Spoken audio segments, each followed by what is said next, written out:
है। मेरा नाम है सुमित राठी और मैं आप सभी का स्वागत करता हूं दोस्तों इंडिया के लार्जेस्ट ऑनलाइन स्टडी प्लेटफॉर्म जिसका नाम है अनअकैडमी।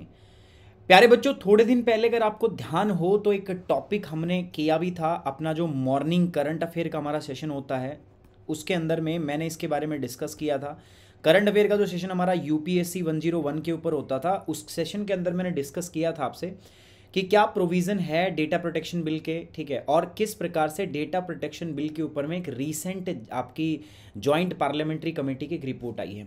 तो प्यारे बच्चों, एक कंटेनियस सेक्शन जो इसके अंदर में था, जिसको हम जान रहे हैं आपका सेक्शन नंबर 35 के नाम से, तो सेक्शन नंबर 35 जिसके ऊपर विवाद था, आपको पता है दोस्तों हमारी जो जॉइंट पार्लियामेंट्री कमेटी है उसने सेक्शन नंबर 35 को क्या किया है, रिटेन किया है। इसके अंदर में 30 लोग थे इस कमेटी के अंदर। ये जो जॉइंट पार्लियामेंट्री कमेटी थी इसके अंदर में 30 मेंबर्स थे। इन 30 मेंबर्स के अंदर में 6 मेंबर ऐसे थे जिन्होंने इनके ऊपर में डिसेंट नोट लेके आए थे, मतलब जिन्होंने कहा था कि नहीं हम इस सेक्शन 35 से सहमत नहीं है जो आपने डेटा प्रोटेक्शन बिल के अंदर में रखा है। बट हमारी जो जॉइंट पार्लियामेंट्री कमेटी है उसने मेजॉरिटी के साथ इसको पास कर दिया। तो 36 ने डिसेंट नोट दिया था, मतलब बाकी 24 ने इसको क्या किया दोस्तों, गो अहेड का जो है इसको झंडा दे दिया। और उसकी वजह से जो है ये जो प्रोविज़न है सेक्शन 35 ये हमारे जो है डेटा प्रोटेक्शन बिल के अंदर में रहेगा। सर ये सेक्शन 35 क्या है, अभी मैं बताऊंगा। सेक्शन 35 के अंदर में क्या है कि भारत की कुछ एजेंसीज ऐसी होंगी, ठीक है, भारत की कुछ एजेंसीज ऐसी होंगी जिनको आप डेटा प्रोटेक्शन बिल के तहत में आप क्या दोगे, इनको छूट दोगे, कंसेशन दे दोगे, ठीक है। मतलब उनके ऊपर डेटा प्रोटेक्शन बिल जो होगा, जो भविष्य में कभी पारित होगा, तो क्योंकि ये मामला तो बहुत पहले से चलता आ रहा है दोस्तों, 2019 का ये बिल जो है हमारा है। अब देखते हैं कब पारित होता है। इसकी जो ओरिजिनेशन हुआ वो 2017 के अंदर हमारी जो पुट्टू स्वामी केस था उसके अंदर में आया। पुट्टू स्वामी केस के अंदर ये बताया गया कि भैया डेटा प्रोटेक्शन बहुत ज़रूरी है and even the protection of the data comes under the fundamental right, वो भी फंडामेंटल राइट के अंदर आता है। तो इसमें हम यही बात करेंगे कि does the data protection bills have safeguard on the privacy. क्या जो हमारा डेटा प्रोटेक्शन बिल है, क्या सेफ्टी जो हमारा प्राइवेसी है उसके ऊपर में सेफगार्ड हमें मिलता है? क्या डेटा संरक्षण विधेयक में गोपनीयता पर सुरक्षा के उपाय है? क्या आपकी जो सुरक्षा है, आपकी जो गोपनीयता है वो सुरक्षित है? क्या उसके लिए प्रॉपर प्रोटेक्शन है इसके अंदर में? क्या प्रॉपर सेफगार्ड है इस बिल के अंदर में? यही सारी चर्चाएं जो हैं दोस्तों हमें इसके अंदर में करनी है। So basically we will discuss all these things इस के अंदर में, और हमारा जो मेजर ध्यान रहेगा वो हम ध्यान रखेंगे अपनी जजमेंट, अपनी जो पूरी क्लास है वो हमारी चलेगी जेपीसी के अराउंड में, जॉइंट पार्लियामेंट्री कमेटी जो बनी है उसकी रीसेंट रिपोर्ट के आधार पर हम सब इसको फ्रेम करेंगे। सो प्यारे बच्चों, ये 4 चैनल हैं दोस्तों जो हमने क्रिएट किए थे। ये चारों चैनल जो है मैं चाहता हूँ आप सारे लोग जो हैं इन चारों चैनल पे जुड़ जाएं। ये चारों चैनल जो हैं ये मैंने बनाए थे आपके लिए ताकि यूपीएससी सीएससी की आपकी तैयारी को मैं बेहतर तरीके से आगे बढ़ा सकूँ।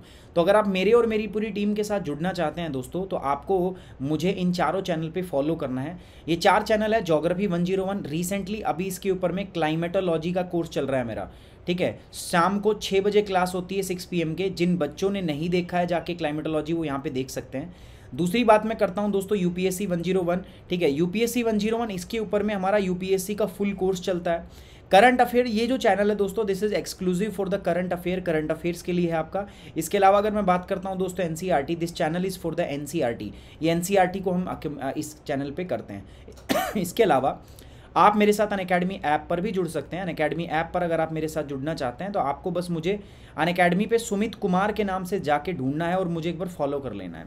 जैसे ही आप मुझे फॉलो कर लेंगे इसके बाद कोई भी क्विज़, कोई भी स्पेशल क्लास और कोई भी प्लस कोर्स अगर मेरा होगा तो आपको पता चल जाएगा। एक बात और बच्चों, अगर आप मेरे साथ प्लस कोर्स में जुड़ना चाहते हैं प्यारे बच्चों तो आपको मेरा कोड यूज़ करना है सुमित10। सुमित10 जब आप यूज़ करोगे तो आपको मिलेगा दोस्तों 10% डिस्काउंट हर बार जब भी जो भी बच्चा इसको यूज़ करेगा 10% डिस्काउंट। और देखो जब सुमित10 कोड आप यूज़ करते हो दोस्तों तो आप मुझे अपना मेंटोर चुनते हो, तो मैं आपको पूरी प्रोसेस में क्या करूँगा, मैं आपको गाइड करूँगा। आप मेरी बात समझ पा रहे हो कि नहीं समझ पा रहे हो? चलिए दोस्तों अब बात करते हैं दोस्तों अभी के रीसेंट ऑफर की। रीसेंट ऑफर जो है दोस्तों 1 साल का जो सब्सक्रिप्शन है अभी उसका प्राइस था 77,000, बट अभी डिस्काउंट में वो 55,000 का, और इस पर भी 10% एक्स्ट्रा आपको डिस्काउंट मिलेगा जब आप मेरा कोड यूज़ करेंगे सुमित10। ये कोड डिस्काउंट सिर्फ सुमित10 कोड पर अवेलेबल है और ये डिस्काउंट 30 तारीख तक है, मतलब कल और है। साथ ही साथ अब 1 साल का सब्सक्रिप्शन जब आप लेते हो दोस्तों तो 3 महीने का सब्सक्रिप्शन आपको क्या मिलता है, एक्स्ट्रा मिलता है, मतलब एक्सटेंशन मिल रहा है। तो दोस्तों देर मत करो, 1 साल प्लस 3 मंथ का सब्सक्रिप्शन एक्स्ट्रा जाइए सब्सक्राइब कीजिए आज ही दोस्तों, क्योंकि ये 30 तारीख तक ये ऑफर रहेगा। हमारा जो टॉपिक है, इस टॉपिक पे मैंने बताया कि हम बात करने वाले हैं डेटा प्रोटेक्शन बिल के ऊपर। अब डेटा प्रोटेक्शन बिल के ऊपर हमारा जो बात करने का उद्देश्य है वो क्यों है सर, क्यों आप डिस्कस कर रहे हो? प्यारे बच्चों, मैं इसलिए डिस्कस कर रहा हूँ क्योंकि डेटा प्रोटेक्शन बिल के ऊपर हाल ही के अंदर में हमारी एक ज्वाइंट पार्लियामेंट्री कमेटी बनी थी। ज्वाइंट पार्लियामेंट्री कमेटी का मतलब समझते हो कि पार्लियामेंट के अंदर में से राज्यसभा और लोकसभा दोनों में से, ठीक है, सदस्यों को चुना गया था और डेटा प्रोटेक्शन के इस प्रावधान के ऊपर एक कमेटी बनी थी। ये जो कमेटी थी ये हमारे डेटा प्रोटेक्शन बिल को रिव्यू करने के लिए बनी थी कि किस प्रकार से आपको डेटा प्रोटेक्शन बिल जो है उसको रिव्यू करना है, ठीक है। हालांकि जो इसमें सबसे हाईलाइट पोर्शन था दोस्तों वो था हमारा सेक्शन नंबर 35। सेक्शन नंबर 35 जैसे मैंने बताया कि गवर्नमेंट को पावर देता है, ठीक है, ये गवर्नमेंट को पावर देता है कि सरकार किसी भी भारत की कोई भी ऐसी एजेंसी को डेटा प्रोटेक्शन बिल से बाहर रख सकती है जिसमें सरकार को वो ज़रूरी लगे। जैसे सरकार को ज़रूरी लगे कि हाँ भाई ये नेशनल सिक्योरिटी के लिए ज़रूरी है, तो सरकार उस एजेंसी को, पर्टिकुलर एजेंसी को इससे बाहर रख सकती है। अगर सरकार को लगता है कि भैया ये देश के फ्रेंडली रिलेशन, किसी ऐसा देश है जिससे हमारे फ्रेंडली रिलेशन है, उसके हक में है, तो हम उसको बाहर रख सकते हैं। हम नेशनल सिक्योरिटी की थ्रेट अगर कोई है तो हम तो ऐसे कुछ प्रावधान है जिनके ऊपर में सेक्शन 35 के अनुसार दोस्तों सरकार को ये पावर दी गई है कि वो पर्टिकुलर एजेंसीज को या पर्टिकुलर एरिया के अंदर में डेटा प्रोटेक्शन बिल का जो प्रावधान है उनको लागू करने से मना कर सकती है, ठीक है। ये सबसे हाईलाइटेड वर्जन था, इसका हाईलाइटेड इशू था, इसके ऊपर बहुत डिबेट भी हुआ था, ठीक है। डिबेट क्या क्या थे मैं बताऊंगा आपको, देखिए। तो ज्वाइंट पार्लियामेंट्री कमेटी ने अभी नवंबर 22 को अपनी रिपोर्ट जो है सबमिट की है पार्लियामेंट के अंदर। उन्होंने बताया है कि ठीक है भैया सेक्शन 35 को रखते हैं, सेक्शन 35 जो है वो ज़रूरी है, ठीक है, उसमें कोई बड़ी बात नहीं है। हालांकि अलग अलग ओपिनियन भी आई थी इसके बारे में। कुछ ओपिनियन ये थी कि जैसे सेक्शन 35 में मैंने बताया कि गवर्नमेंट को टोटल पावर है कि किसी भी एजेंसी को वो क्या करेगी, डेटा प्रोटेक्शन बिल से बाहर रखेगी। कुछ लोगों ने कहा कि ये ठीक नहीं है, ये आपको एब्सोल्यूट नहीं देना चाहिए, आपको पार्शियल करना चाहिए। पार्शियल मतलब थोड़ा करना चाहिए, हाफ करना चाहिए, ठीक है भाई, आधी आधी छूट दो, आधी मत दो। कुछ लोगों ने कहा कि आप जब ये ऑर्डर दे रहे हो, मान को किसी भी एजेंसी को, सरकार की एजेंसी को आप डेटा प्रोटेक्शन बिल से बाहर रखे, तो इसके लिए आपको एक रिटर्न में ऑर्डर देना हो चाहिए, ठीक है, आपको एक रिटर्न ऑर्डर साइन करना चाहिए, तब ऐसा होना चाहिए। तो इसको भी क्या कर दिया गया दोस्तों, इसको भी क्या कर दिया, मना कर दिया।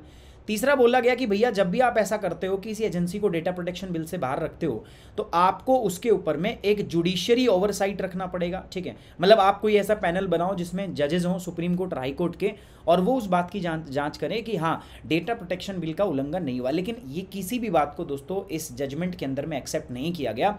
उल्टा सरकार ने क्या बोला, इस ज्वाइंट पार्लियामेंट्री कमेटी की रिपोर्ट क्या कहती है, इसकी रिपोर्ट ये कहती है, इसकी आर्ग्यूमेंट ये है कि जब कोई सिक्योर नेशन जो होता है ना, सिक्योर नेशन जो होता है, अगर मान लो सुरक्षित देश है ना, उसी के अंदर में आप फंडामेंटल राइट जो है उसको प्रोटेक्ट कर सकते हो, ठीक है।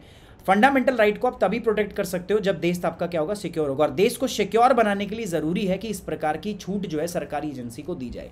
अगर हमारी सरकारी एजेंसी को इस प्रकार की छूट ही नहीं मिलेगी दोस्तों, तो ऐसा मानना था सरकार का कि भैया देश सिक्योर नहीं होगा, और देश सिक्योर नहीं होगा तो we will not able to guarantee the fundamental right.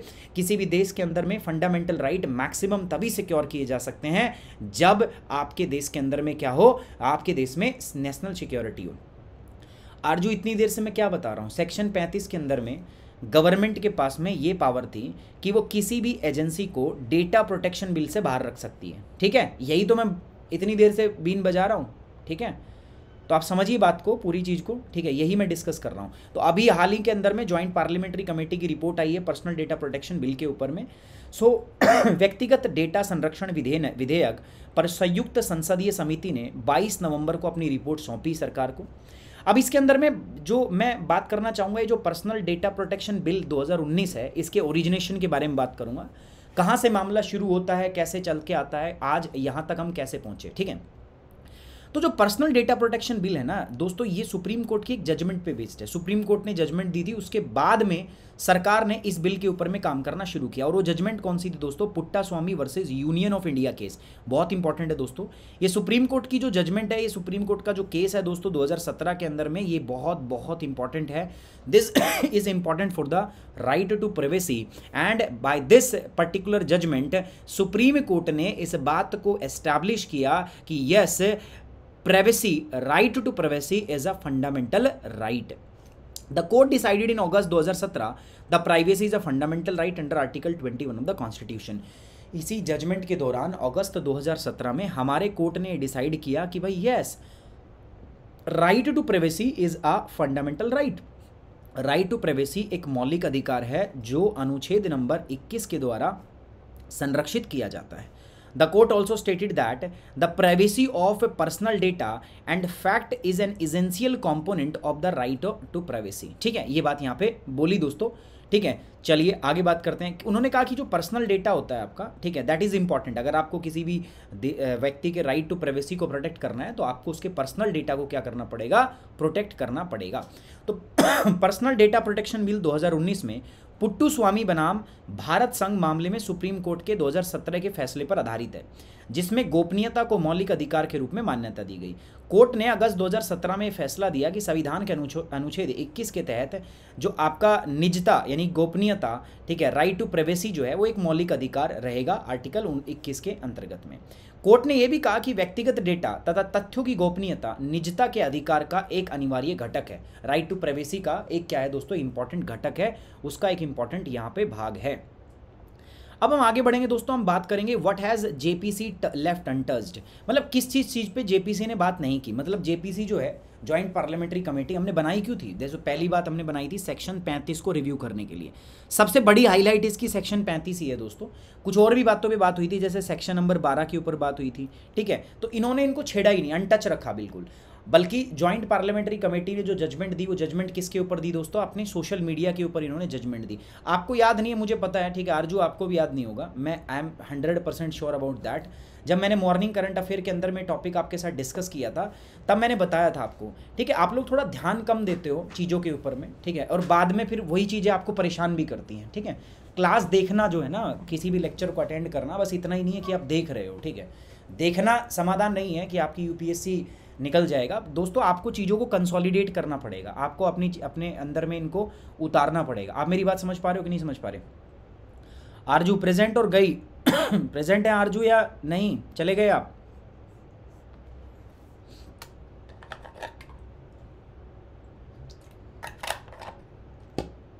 ठीक है, तो सेक्शन 35 इस बिल के अंदर में इसको टच भी नहीं किया इसने। और सेक्शन 35 क्या मैंने बताया, सेक्शन 35 के अंदर सरकार के पास ये पावर है कि किसी भी भारत सरकार की किसी भी एजेंसी को, ठीक है, किसी भी ऑर्गेनाइजेशन को, किसी भी कॉन्स्टिट्यूशनल या नॉन कॉन्स्टिट्यूशनल बॉडी को डेटा प्रोटेक्शन बिल से वो बाहर रख सकती है। जब ये जॉइंट पार्लियामेंट्री कमेटी ने इस बात की जांच की तो जॉइंट पार्लियामेंट्री कमेटी को लगा कि सेक्शन 35 एकदम ओके है भाई, ये ज़रूरत है हमें, ठीक है, ये देश की सुरक्षा के हित में है। और एक सुरक्षित देश ही जो है वो आपके फंडामेंटल राइट जैसे राइट टू प्राइवेसी आर्टिकल 21 को क्या कर सकता है, इंश्योर कर सकता है। Section 35 of the bill has been retained by the committee. Committee ने सेक्शन 35 जो है बिल को इसको छेड़ा नहीं। It grant the government authority to authorise any of its agency, आप ध्यान से समझना, it grant government the authority to authorise any of its agency to circumvent the provision of the law if it deems it necessary under guise of the public order, secure sovereignty, friendly relation and foreign state and the state security। कहने का मतलब क्या है कि यदि सरकार को लगता है कि कोई भी चीज़ देश के हित में है, public order, law and order की उसमें है, देश की सॉवरेनिटी के अंडर में है, हमारे देश के किसी अन्य देश के साथ फ्रेंडली रिलेशन से संबंधित है, ठीक है, या राज्य की सिक्योरिटी से रिलेटेड है, देश की सिक्योरिटी से रिलेटेड है, तो ऐसे में सरकार के पास अधिकार है कि इस कानून के तहत में जो प्रावधान है वो उसको सरकमवेट कर सकती है। डेटा प्रोटेक्शन बिल के तहत में जो प्रावधान है उसको सरकमवेट मतलब कम कर सकती है। और दूसरे शब्दों में कहूँ तो सेक्शन 35 ये कहता है कि सरकार अपनी किसी भी एजेंसी को अथोराइज कर सकती है कि आप भैया सेक्शन 35 के अंदर में, सेक्शन 35 के अंदर में आपके ऊपर में डेटा प्रोटेक्शन बिल लागू नहीं होगा और आपको कुछ छूट भी यहाँ से मिल जाएगी। The JPC also preserve the state's ability to process personal data without consent as permitted by the section number 12। अब ये क्या होता है दोस्तों, प्रोसेस ऑफ पर्सनल डेटा क्या होता है दोस्तों, मैं आपको बता दूं, इसका उपयोग हो सकता है आगे विजिलेंटिज्म में। जब सरकार ने कहा कि भाई ठीक है, अगर हमें क्राइम ट्रैक करना है या क्रिमिनल्स को ट्रैक करना है तो आपका जो यहाँ पे जो डेटा है हम उसको प्रोसेस करके क्रिमिनल और क्राइम्स को क्या कर सकते हैं, ट्रैक कर सकते हैं। ये सेक्शन 12 ये जो है आपका प्रावधान रखता है कि जॉइंट पार्लियामेंट जो सरकार है वो आपका क्या करेगी, बिना आपकी पर्सनल कंसेंट के, बिना आपकी मंजूरी के आपके पर्सनल डेटा को प्रोसेस कर सकती है सरकार। तो ये सेक्शन 12 में था, इसको भी नहीं छेड़ा। The JPC also preserve the state's ability to process the personal data without the consent as permit by section 12। Section 12 क्या कह रहा है कि भैया आपकी मंजूरी के बिना आपका जो पर्सनल डेटा है उसको प्रोसेस किया जा सकता है to find any criminal act और any criminal person. JPC has also left mostly untouched the draft bill provision for the data localization। जो डेटा लोकलाइजेशन की बात होती है, डेटा लोकलाइजेशन मतलब कि भारत से संबंधित किसी भी प्रकार के भारत के किसी भी व्यक्ति से संबंधित कोई भी अगर उसका फाइनेंशियल डेटा है तो वो भारत में ही स्टोर किया जाए, ठीक है, इंडिया में ही स्टोर किया जाए। आप ऐसा नहीं है कि इंडिया के व्यक्ति का डेटा आप जाके आयरलैंड में स्टोर कर रहे हो, ठीक है, ये तो RBI ने भी दिया था डेटा लोकलाइजेशन हो, तो जॉइंट पार्लियामेंट्री कमेटी ने भी उन्हीं पर यही बात बोली है। तो JPC ने डेटा स्थानीकरण के लिए एक विधेयक पे प्रावधानों के मसौदों को भी जो है अछूता रखा, मतलब किसी में कोई बदलाव नहीं किया। उसने कहा कि हाँ भाई डेटा लोकलाइजेशन जो है, डेटा स्थानीकरण ज़रूरी है। JPC के जो हमारी ये जो धारा है आपका, इसका जो कानून की जो धारा नंबर 12 है उसके तहत ये बोला कि बिना अनुमति के, बिना सहमति के आप किसी भी व्यक्तिगत डेटा को संसाधित करने के लिए जो राज्य है वो पूरी तरीके से सक्षम है, और राज्य जो है सेक्शन 12 के तहत में ये कर सकता है। सेक्शन 35 क्या कहता है दोस्तों, ये सरकार को अपनी किसी भी एजेंसी को कानून के प्रावधानों को दरकिनारे करने के लिए अधिकृत करने का अधिकार देता है। यह सार्वजनिक व्यवस्था, संप्रभुता, विदेशी राज्यों और साथ महत्वपूर्ण संबंध और राज्य सुरक्षा की आड़ में इनको कर सकता है, ठीक है, मतलब इन सब चीज़ों के उसमें हम ऐसा कर सकते हैं, ठीक है। अब बात करते हैं दोस्तों issue with exemptions to the states, ठीक है, ये जो एक्सेम्पशंस देते हैं इनके ऊपर में क्या इश्यूज हैं। पहला है ग्राउंड ऑफ एक्सपीडियंसी, हिंदी में भी लिखा हुआ है दोस्तों, चिन्हता का अधिकार, ठीक है। ग्राउंड ऑफ एक्सपीडियंसी का मतलब क्या है, the use of this provision on the ground of expediency is an extremely low bar for the government to meet, ठीक है। सरकार कह रही है कि भैया हम जो है एक्सपीडियंसी के आधार पर हम, मतलब मैं इनका बिल्कुल आपको आसान भाषा में समझाऊं तो कई लोग जो है वो इसके ऊपर में अगेंस्ट में भी है, इनके कह रहे हैं कि सेक्शन 35 जो है इसके अंदर में आप सरकार को पूरी पावर मत दो, ठीक है। कोई कह रहा है पार्शियल पावर दो, आधी पावर दो, कोई कहता है कि भैया एक काम करो आप इसके ऊपर जुडिशरी ओवरसाइट रखो, ठीक है भाई, आप जुडिशरी को रखो, सुप्रीम कोर्ट हाई कोर्ट के एक ऐसा पैनल बनाओ जिसमें जजेस रहें और वो इस बात की क्या करें, जांच करें। Non requirement for exemptions order, there is no requirement for exemptions orders to be proportionate to meeting a particular state function. कहने का मतलब क्या है, हमने क्या कहा था भाई, ये कह रहे हैं कि आपको जब आप ऐसा करते हो तो आप ऑर्डर राइटिंग में दो, ठीक है, मतलब आप जब किसी भी संस्था को इस पर्टिकुलर प्रावधान के तहत में डेटा प्रोटेक्शन बिल से बाहर रखते तो आप वो ऑर्डर राइटिंग में दो। बट ये कहता है कि ऐसा कुछ करने का अधिकार, मतलब ऐसा कुछ करने की जरूरत नहीं है। No oversight of executive actions, there is no scope for oversight over the executive decisions to issue such an order और any safeguard prescribed for this process. ये भी चिंता है कि एक बार जो है ऐसा कर दिया, ये पावर किसके पास है, एग्जीक्यूटिव, सरकार के पास पावर है कि वो किसी भी एजेंसी को डेटा प्रोटेक्शन के बिल जो प्रावधान है उससे क्या कर सकती है, बाहर रख सकती है। अब इसके ऊपर ओवरसाइट किसका है, निगरानी कौन करेगा, निगरानी का अधिकार किसी को नहीं दिया दोस्तों, और इसके संबंधित कोई भी सेफगार्ड भी यहाँ पर नहीं है। तो इस पर भी चिंता जताई गई कि देयर इज नो ओवरसाइट और executive actions, oversight on the executive action, कि मान लो सरकार जब किसी भी एजेंसी को इस प्रकार की पावर का इस्तेमाल करके सेक्शन 35 के तहत डेटा प्रोटेक्शन के प्रावधानों से दूर रखती है, बचा के रखती है, तो उसके ऊपर कोई ओवरसाइट नहीं है, उसको कोई देखने वाला कोई नहीं है। स्टेट सर्वेलेंस, सेक्शन 36 जो है इस बिल का, it provide an exceptions where personal data is being processed against criminalist investigation. इसके सेक्शन 36A में लिखा है कि आपका जो पर्सनल डेटा है वो किसी भी प्रकार की क्रिमिनल इन्वेस्टिगेशन अगर होती है तो आपके डेटा को प्रोसेस किया जा सकता है। अब इससे क्या होगा दोस्तों, इससे विजिलेंटिज्म जो है वो बढ़ जाएगा and it enable privatised surveillance, इससे प्राइवेटाइज्ड सर्वेलेंस जो है वो आपके ऊपर बढ़ सकता है। So these are the issues जो एग्जेम्पशन से संबंधित है, जो राज्य ये छूट देने वाले मुद्दों से संबंधित ये सारी की सारी चीज़ें हैं दोस्तों। बिल की धारा 36A में एक अपवाद का प्रावधान है जहां पर व्यक्तिगत डेटा को आपराधिक जांच के खिलाफ संसाधित किया जा सकता है। इसीलिए यह प्रावधान सतर्कता को प्रोत्साहित करेगा या निजीकृत निगरानी को सक्षम कर सकता है। कार्यकारी कार्रवाई पर कोई निगरानी नहीं, एग्जीक्यूटिव के ऊपर में कोई निगरानी नहीं है। इस तरह के आदेश या इस प्रक्रिया में के लिए निर्धारित किए गए सुरक्षा उपाय को जारी करने के कार्यकारी के निर्णय पर निगरानी जो है इसकी कोई गुंजाइश हमने रखी ही नहीं है भैया, ठीक है। तो ये सारी चीज़ें दोस्तों इनके ऊपर में प्रॉब्लम है, ठीक है। यहाँ पे आप समझ रहे हो मेरी बात को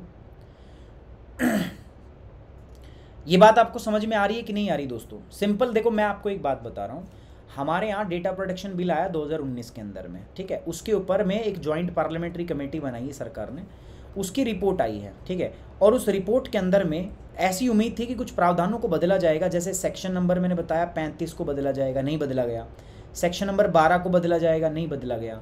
डेटा लोकलाइजेशन को बदला जाएगा, नहीं बदला गया। बट जो मेन फोकस है वो सेक्शन 35 है। सेक्शन 35 के अंदर क्या होता है, इस सेक्शन 35 के अंदर में सरकार जो है, इसके पास ये पावर है कि अपनी किसी भी एजेंसी को वो इस डेटा प्रोटेक्शन बिल से बाहर रख सकती है, ठीक है, बशर्ते कुछ कंडीशन है, नेशनल सिक्योरिटी, सॉवरेनिटी, इन्हीं के आधार पर किया जाएगा।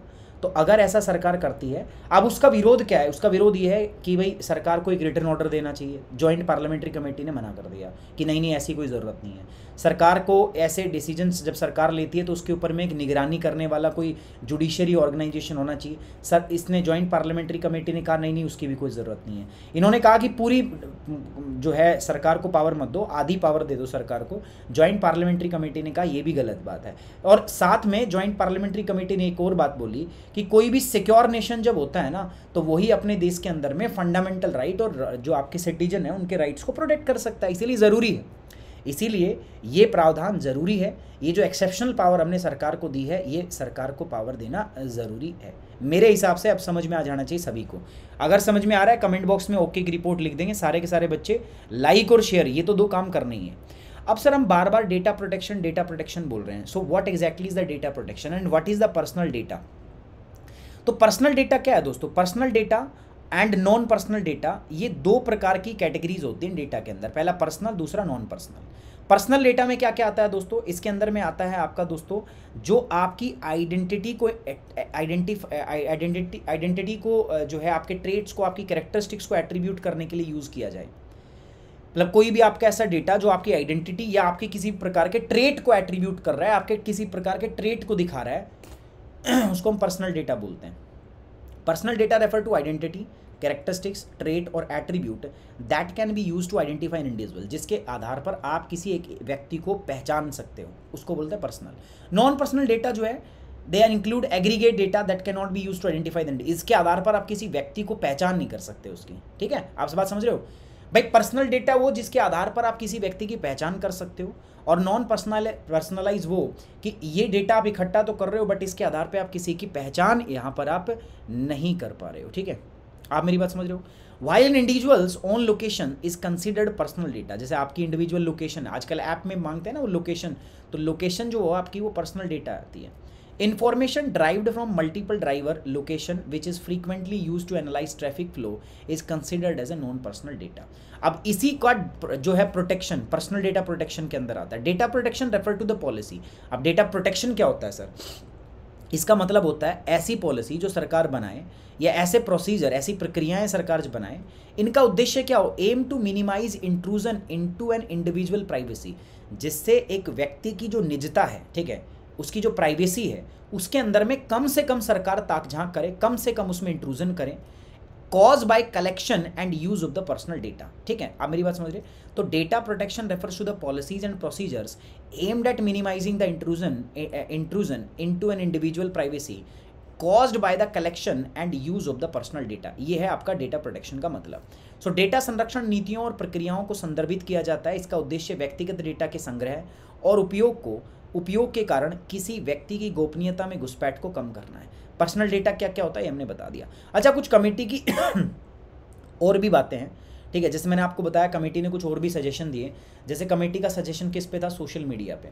उन्होंने सोशल मीडिया के लिए कहा कि भैया कोई भी सोशल मीडिया कंपनी जब तक वो सोशल मीडिया इंटरमीडिएटरीज ना बन जाए, जैसे बड़ी कंपनी सोशल मीडिया में जैसे फेसबुक, व्हाट्सएप, ये ट्विटर, जब तक वो सोशल मीडिया इंटरमीडिएटरी ना बन जाए, उससे पहले जब भी कोई सोशल मीडिया इंडिया में जब तक अपना वो ऑफिस ना लगा ले, उसको भारत में काम मत करने दो, ठीक है। इंडिया में उसको काम मत करने दो। दूसरी एक बात हुई कि हमें भारत को भी जैसे यूरोप और एशिया ने बना रखा है अपना एक खुद का क्रॉस बाउंड्री गेटवे बना रखा है, क्रॉस बाउंड्री जो है पेमेंट गेटवे बना रखा है, ठीक है। सो हमें भी उसी प्रकार का, जैसे हम जो हैं वो स्विफ्ट एक सिस्टम है उस पर आधारित हैं, बट हमें भी अपना कुछ दूसरा जो है इस प्रकार का पेमेंट गेटवे बनाना चाहिए।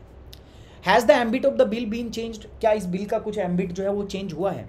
The bill should cover both personal and non personal data, ये बात बोली गई है। According to JPC recommendation, JPC ने ज्वाइंट पार्लियामेंट्री कमेटी ने कहा है कि भैया इसमें पर्सनल के साथ साथ आप नॉन पर्सनल डेटा भी डालो।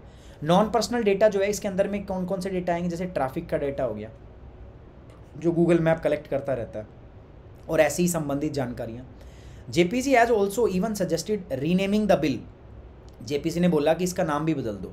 हमने इसका नाम क्या रखा है, पर्सनल डेटा प्रोटेक्शन बिल। उसने कहा नहीं भाई इसका नाम रखो डेटा प्रोटेक्शन बिल, पर्सनल मत जोड़ो, और इसमें पर्सनल और नॉन पर्सनल दोनों डेटा इंक्लूड करो, ठीक है। And removing the word personal, इसमें से पर्सनल वर्ड हटाओ। This expand the bill original goals as laid by the BN Srikrishnan commission.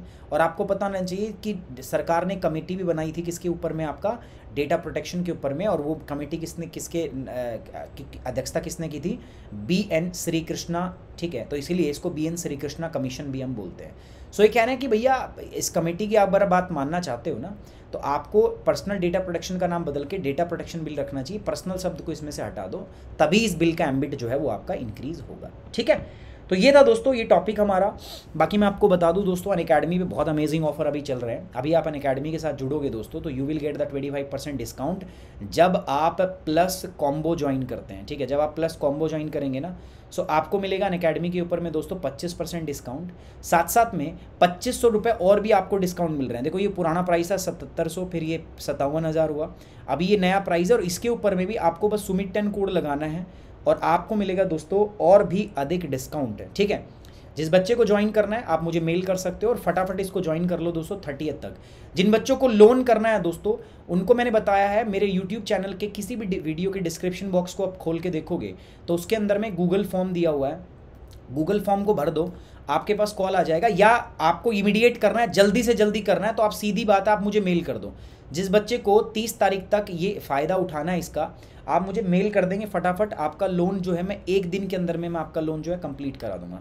सो फटाफट जिन जिन बच्चों को सब्सक्रिप्शन लेना है दोस्तों लोन के थ्रू या जैसे भी, आप मुझे मेल कर सकते हो दोस्तों, ठीक है। मेरी मेल आईडी जो है वो आपको मिल जाएगी कमेंट बॉक्स में, या पुरानी वीडियो देख लो आपको मिल जाएगी, फटाफट मुझे मेल कीजिए, ठीक है। On this note we are ending this session, but कुछ और सुन लेते हैं पहले। 12 महीने का सब्सक्रिप्शन अगर आप करते हैं दोस्तों तो आपको 3 महीने का एक्सटेंशन मिल रहा है, मतलब 12 महीने के प्राइस में 15 महीने का जो है आपको वो यहाँ पर मिल रहा है दोस्तों प्राइस।